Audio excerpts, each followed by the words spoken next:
If you're a photographer, watch this video if you're thinking of spending more money on equipment or upgrading to the latest and greatest gear.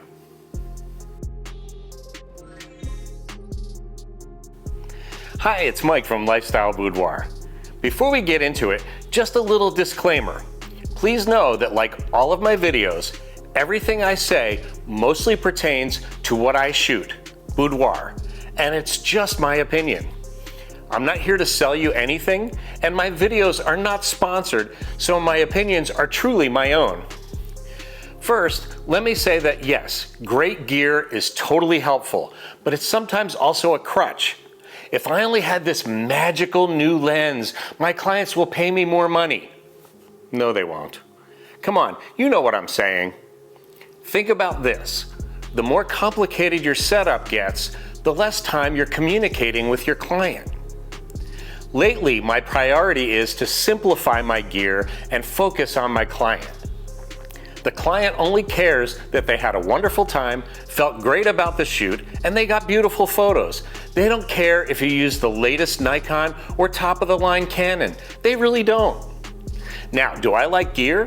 Oh, yes I do. I have more cameras, lenses, lights, and modifiers than I really ever use. I should probably sell off 80% of it, but I just can't bring myself to do it because I love my toys. Listen.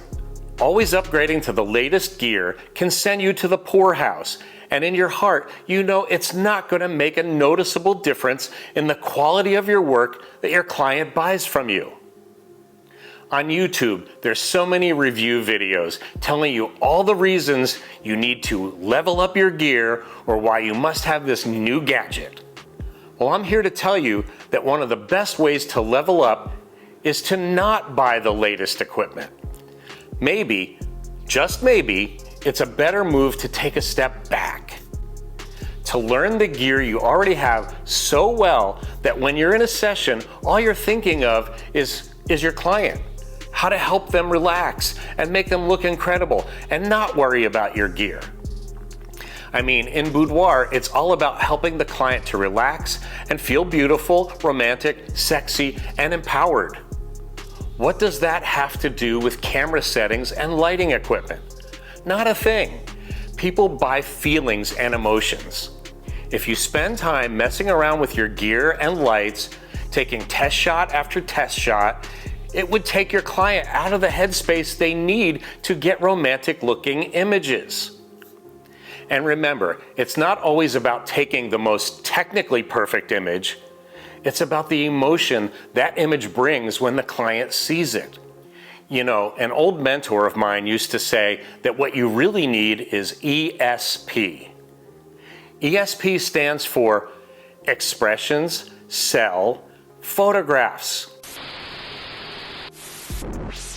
Lighting, cameras, and lenses, none of that gives you better expressions. Only good rapport with your clients will do that.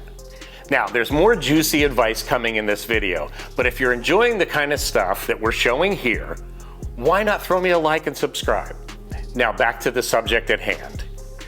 This is how you can do boudoir without breaking the bank. First, an older or simpler camera will absolutely suffice. It's not about the newest, highest megapixel, fastest autofocus, 40 frames per second cameras. Does your camera shoot over 16 megapixels? Good, you're in. 24 to 26 megapixels is the sweet spot. Any higher than that is not necessary in boudoir. You see, 95% of my clients end up with an 8x8 or 10x10 inch album from their boudoir session. So nearly everything I shoot is at 26 megapixels.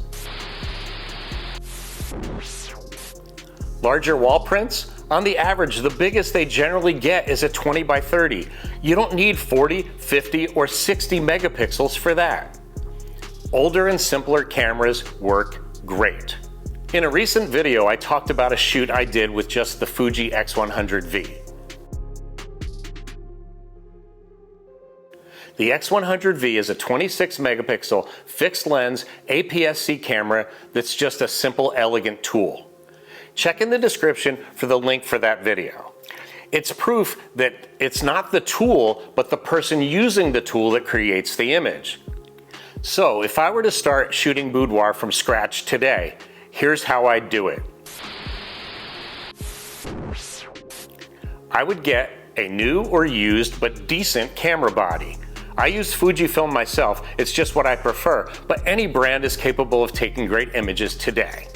For a lens, I would make sure that I have a nifty 50, a normal length prime lens, and or a moderate wide angle like a 35mm prime. With either of those, you'd have to zoom with your feet, move in or out to get your composition. Now, since it's for boudoir, you're most likely capturing full and half-length images. You could always just get a quality zoom that covers medium wide to medium telephoto, like a 24 to 70mm range. Now for lighting, I would first master something simple, like window light. I made a video on this subject recently, and I'll leave you the link below. Window light is beautiful, and it's free, and nearly half of the images I create for any of my clients is made with window light. Take a look now at what I can do using the blackout curtains.